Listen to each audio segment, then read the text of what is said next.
I'm Kate Snow, the author of the Math with Confidence Homeschool Math Program. And today I'm here to do a flip through for you of my newest level, third grade Math with Confidence. Third grade Math with Confidence has 3 books. There's the Instructor Guide with the scripted lesson plans for the entire year. And then there's 2 workbooks. This year you'll see that there's a Workbook Part A and a Workbook Part B. You'll need both of these to use the program. All right, so let's take a look at these books. Like I said, you'll need all 3 books for the full program. The Instructor Guide has all of the scripted lessons you'll need to teach your child the content. And then the 2 student workbooks, Part A and B, have the lesson activities pages, practice pages, and review pages. Part A covers the first half of the year, units 1 through 8, and Part B covers the second half of the year, units 9 through 16. So you'll need both to complete the whole year. You'll only use one book at a time, but you will need both by the end of the year. First, we'll take a look at the Instructor Guide, and then we'll spend some time in the student workbooks. So if you take a look at the table of contents here, you'll get a sense of what gets covered in third grade Math with Confidence. Third grade is all about multiplication and division. Your child will learn the multiplication tables up to 10 times 10 and the corresponding division facts. There's also a lot of focus on learning perimeter and area, weight and capacity. There's some geometry and elapsed time, and then your child will also just extend their skills with addition and subtraction to larger numbers. But overall, the focus is on multiplication and division. It might feel a little daunting if this is your oldest child and you're just moving up to third grade, but we'll take it step by step all through the year till your child has all those facts mastered. At the beginning of the book, you'll find just a welcome and then an introduction that really gives you a great overview of the program. I put a lot of effort into writing this, so I really hope you'll go and take a look to really get the most out of the program about how to use it well, how to pace it, how to schedule it, how to adjust to your child. There's a little box about what's new in third grade. I'll be telling you some more about that here in this video. But this really kind of dives into the mechanics of the program, how to pace it, how to know whether to stick with the lesson or move on, how to adjust the lessons to best fit your child and your schedule. There's also a detailed list of what you need in your math kit. These are the materials that you'll use on a daily basis. And I try to keep them as simple and cheap as possible so that you don't have to spend a fortune on manipulatives. The 2 special math materials you'll need are base 10 blocks, which are these blocks for modeling numbers 1, 10, 100, and 1,000. And also fraction circles are little plastic circles that are great for modeling the fractions that your child will be learning this year. Besides that, there's counters, coins, play money, a clock, playing cards and dice, a ruler, paper, pencils. I recommend having a binder with about 10 plastic page protectors for the black line masters. I'll show you those in a little bit. But overall, it's very simple, mostly household materials. You'll find that there are also some other supplies that you need occasionally, and I'll show you where that list is further in the book. So once you get to a unit, you'll find a unit overview. There's 16 units in the third grade program, and each one focuses on one main topic. This unit 1 here focuses on reviewing addition and subtraction to help your child ease back into lessons after a summer break. The unit overview kind of describes what you're going to teach your child, gives you the bullet points of what your child will learn, the list of lessons, and any extra materials you'll need for the lessons in this unit. So in this one, things like toothpicks, a crayon, a highlighter, a marker, slips of paper. The optional picture book for the enrichment lesson is also listed here, and I'll tell you more about that in a second. Also make sure to look for the Teaching Math with Confidence that you'll find on the unit overview.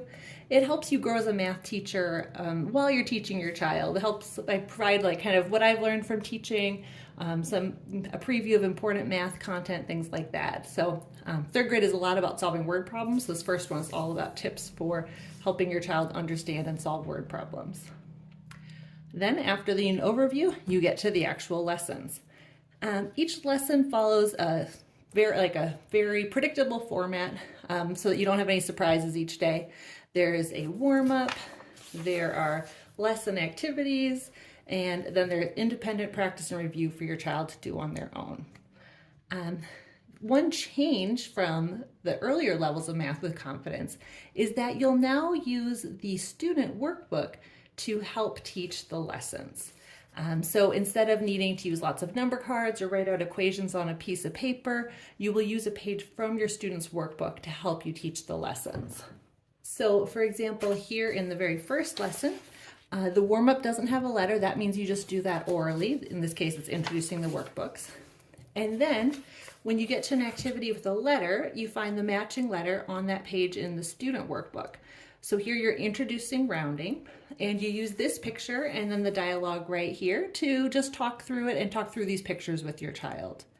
Then when you get to activity B, you use part B, you use the number line to round to the nearest 10. And you can see the pictures in this instructor guide are labeled to match what you see in the student workbook. And then when you get to activity C, play around to the nearest 10 crash, you find the game board right here in the workbook. And this is really just meant to streamline and simplify your teaching. I know it's for kindergarten, first and second had a lot of parts and pieces to manage, and I think that's appropriate for younger children, for them to be less in a workbook. But as children get older, it's helpful for them to learn to read more math, to see printed examples rather than having everything be concrete, because that moves them up in their understanding. And it also makes your life easier, which I know you all need. You all have lots to do.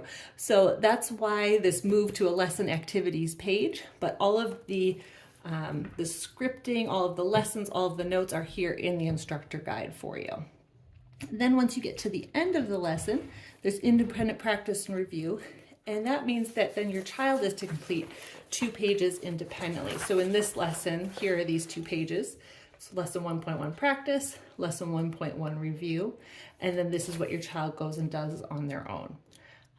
Of course, because it's called independent practice and review, does not mean that every child will just happily trot off and do it on their own. You might have a child who isn't reading so much yet, so you may need to help with directions. You may have a child who just needs to have you nearby, kind of within easy reach of a question.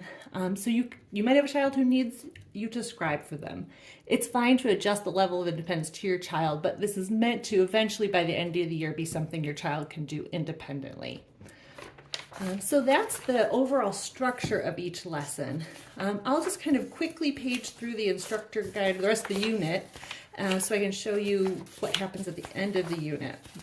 So you can see there's lots of review here in this first unit just to ease back into the year, into school. And then the last lesson in each unit is an enrichment lesson. This lesson's completely optional. You can teach it, you can modify it, you can skip it altogether. But the enrichment lessons have a suggestion for a picture book that you can enjoy with your child. It usually relates to the unit you've just covered, although not always. Sometimes it's some other interesting math topic. And then there's an enrichment activity in which your child can apply or go deeper with the material that he or she just learned about. So in this case with Unit 1, it's all about exploring Roman numerals, writing your birth year in Roman numerals and making a little chart showing them. Another thing that's new this year is that the enrichment lessons also have an optional unit wrap-up. Here's the unit wrap-up for Unit 1, and what it does is that it just provides a way for your child to consolidate, review, or assess what you've just covered in the unit. So some parents like to use these as tests to see what their child has learned. Some like to use them just as a review page to kind of pull it all together. And some parents skip them all together. It's really up to you. If you're in a state that requires a portfolio though, I highly recommend doing these and I highly recommend saving them because this provides great evidence of learning that then you can use and pull out at the end of the school year. And so that's the enrichment lesson. There's also answer keys for each unit at the end of that unit, so you can easily check and correct your child's work. And then there's a checkpoint that tells you what to expect, what most children will have learned in that unit, whether or not your child's ready to move on, and what to do if your child needs more practice. And this is a really important section. It's there because often children need a lot of practice before they're really ready to, before they fully become fluent with a new topic. So for example, we'll be working a lot on the multiplication facts in 3rd grade Math with Confidence. Your child doesn't have to have those facts completely memorized before the end of the unit, before moving on to the next unit. These build gradually. The practice and review pages provide lots and lots of practice and review so that your child builds the fluency over the course of the year. So make sure you take a look at this to see whether or not it's essential that your child's mastered every single thing from that unit, or if maybe it's just something that's going to continue to be practiced, that it's okay if your child doesn't have it quite fully down yet. All right, so now I'll just quickly flip through the rest of the instructor guide because I want to make sure to show you some of the student workbooks too. These gray boxes indicate game directions, so whenever you see those, you know that there's a game, which is often. Games provide wonderful practice for kids, a great way to practice all these different skills they're learning, especially the multiplication facts. You'll see that we use this dot array often to model the multiplication problems throughout the book, and I'll show you that in the Blackline Masters here at the end of the book. Also want to point out that sometimes you'll see a little snippet from the student workbook and then pictures of concrete materials next to it. Third graders are ready to start reading equations, to be interpreting printed symbols, but often they still need that concrete piece. And so this shows you how to model concretely the equations or the pictures that are in the workbook to help your child just physically experience and kinesthetically experience moving, say, we're moving tens around to make a 100 in mental math. Some kids don't need as much concrete hands-on stuff at this age, but many still do, so don't neglect it. And especially when we're talking about fractions, using these fraction circles and using real ones really helps kids make sense of fractions and the numbers in them. So we also study money. More multiplication, lots of word problems throughout the year, lots of games for practicing all those facts, measuring, and then measuring perimeter and area. Then we get into division, about using those multiplication facts to figure out division facts. Take a brief detour into large numbers and back to division facts. And then take a break from division for angles and quadrilaterals and flips, turns, and slides. And to find elapsed time and some more division facts. And then finally wrap up the year with a fun hands-on measurement unit where kids learn more about measuring weight and capacity in both the U.S. customary system and the metric system. And then at the end of the book, you'll find a section of helpful resources. And these are just meant to make your teaching easier and to put some useful information all in one place for you. So you'll find the picture book list with the suggested picture books for the end of each unit. This is great for the library or for your shopping list. Here's the scope and sequence with what your child will learn in every unit throughout the year. This is the memory work list. Most lessons begin with a couple memory work questions so that your child gradually memorizes this important information over the course of the year, like how many minutes equal a half hour, or vocabulary for the parts of a division equation. Here's the materials list, what you need in your math kit, and then the things that you'll use just once or twice throughout the year, like water, or measuring cups, or scissors. And it looks daunting, but they're mostly very small things you already have around the house. And all these starred items are ones that are for enrichment lessons, so they're totally optional. And then last, at the end of the instructor guide, you'll find the guide to the Blackline Masters.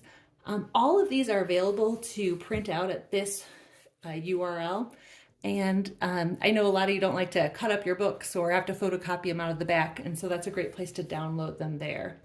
This year I also included a guide that helps you know which ones you're going to use a lot, which ones you'll just use a couple times, and which ones you might not even need at all. So read through that so that you can get those Blackline Masters ready and be ready to go for the year.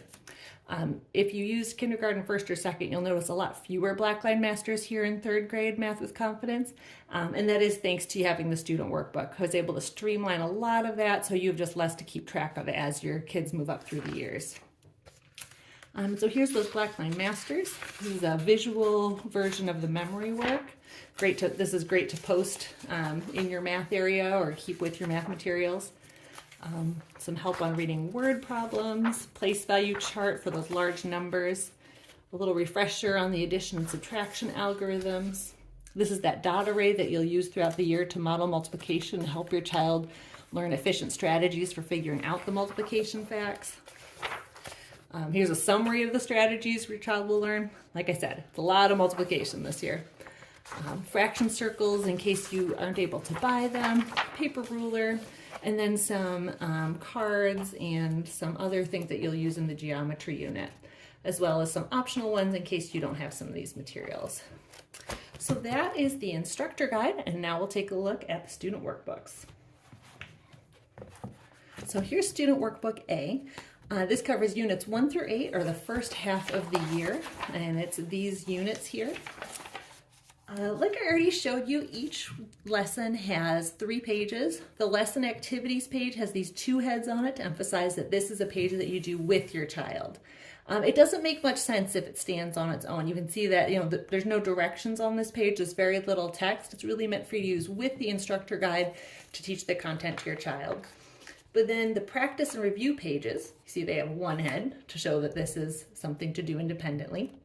They have directions, they have more words so that your child can do those on her own. And so now I'm just going to kind of page through pretty quickly so you can get a sense of what these are like.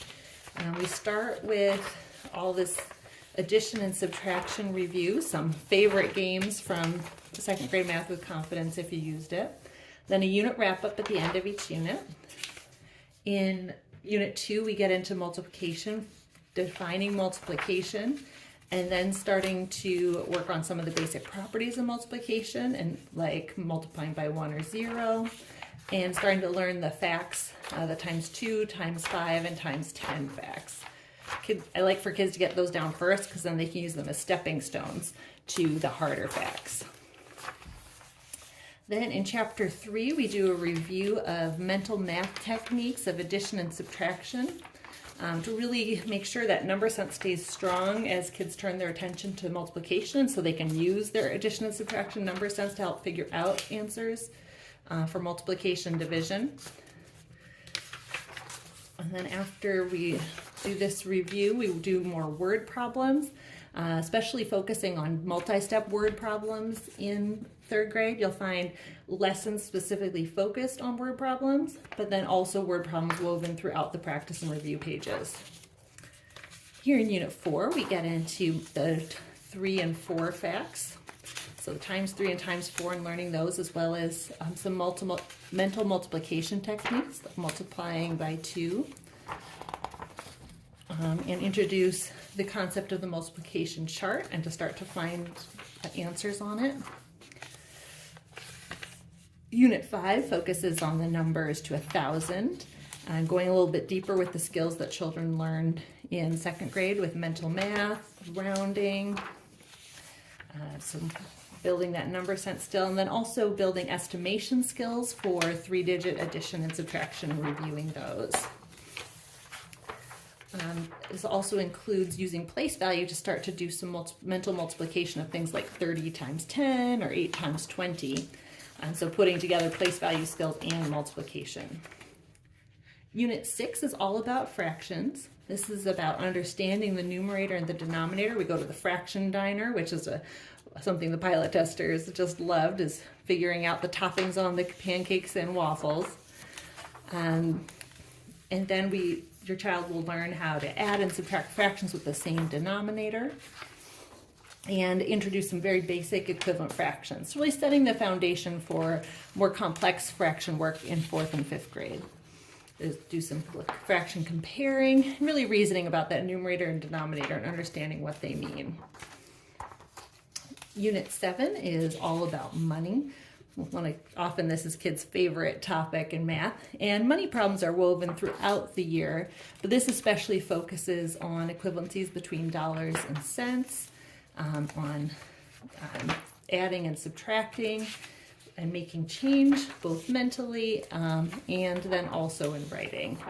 And so here is the mental part where you focus on breaking problems down into multiple steps, and then also learning how to add and subtract dollars and cents. And then to end workbook part A, we finish out the multiplication facts. Unit 8 focuses on the hard multiplication facts, those 6s, 7s, 8s, and 9s, which can be very tricky for kids. We take it slow, we take them step by step, use facts they already know as stepping stones to figure out facts they don't know. And it takes kids a long time to learn these. We'll practice them over and over and over this year, but don't be worried if they don't come immediately. It's a long process to really make sure you have these internalized, but it's well worth it for the payoff for future grades. So this is Book A, ending Unit 8. Now let's get into Part B. It's Unit 9. So in Unit 9, we focus on measuring length and then perimeter and area. And this is a great way for kids to then apply all this that they've been learning about multiplication. After they do some reasoning about perimeter, calculating perimeter, then they use their multiplication skills to find the perimeter of rooms with equal sides. So for example, this one could be 4 times 4. And lots of word problems about perimeter and area. And then they start using their multiplication skills to find area, and they connect that to the arrays that they made back in Unit 2. We do some big rectangles. This sets the stage for learning 2-digit times 2-digit multiplication next year. And then again, more word problems, lots of word problems this year. So after area and perimeter, then it's time to start division. So we start with, again, the definition of division, understanding what division means, and then the easier division facts, the 2s, the 5s, and the 10s, since those are the easiest for kids to learn first. And they help build confidence with the operation, understanding what the operation means, so that they're ready to apply it then to harder problems. You'll also introduce remainders here in Unit 10, just some basic remainders to get this idea that problems don't always work out evenly, and learning how to deal with those. Unit 11 extends your child's number skills to the numbers to 10,000s. Lots of focus on place value, on comparing large numbers, on putting them on the number line, and again, some mental math and some written addition and subtraction with large numbers.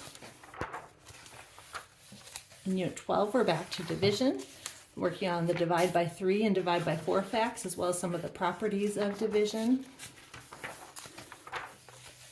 And then also learning how to interpret different kinds of word problems with division, both ones where you want to find the size of a group and the ones where you want to find the number of groups, since division can be used for both of those division situations.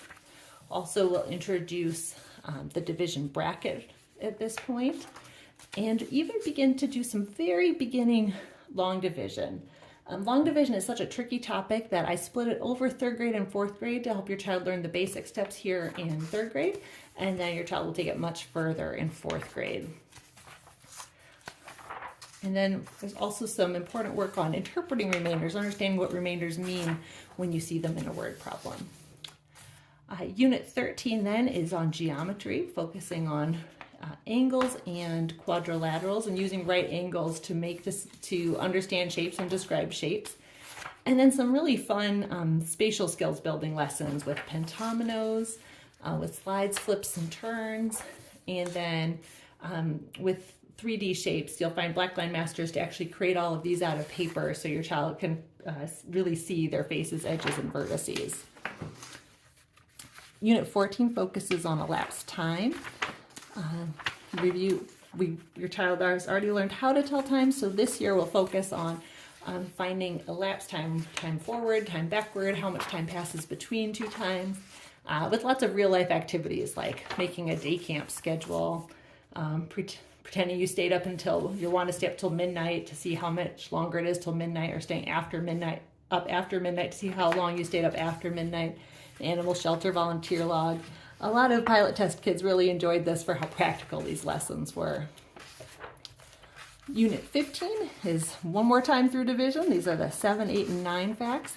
And then you'll also teach your child to apply division to some different contexts here, like converting days to weeks, and then also applying division to perimeter and to area. So it's a nice way to pull together all of these skills at the end of the year.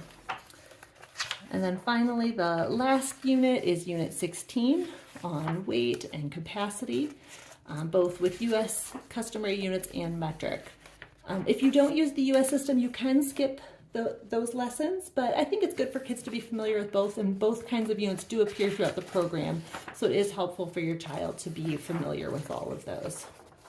And then the year ends with some review activities to just kind of pull together everything your child has learned over the course of the year, to enjoy that feeling of how much you both have worked.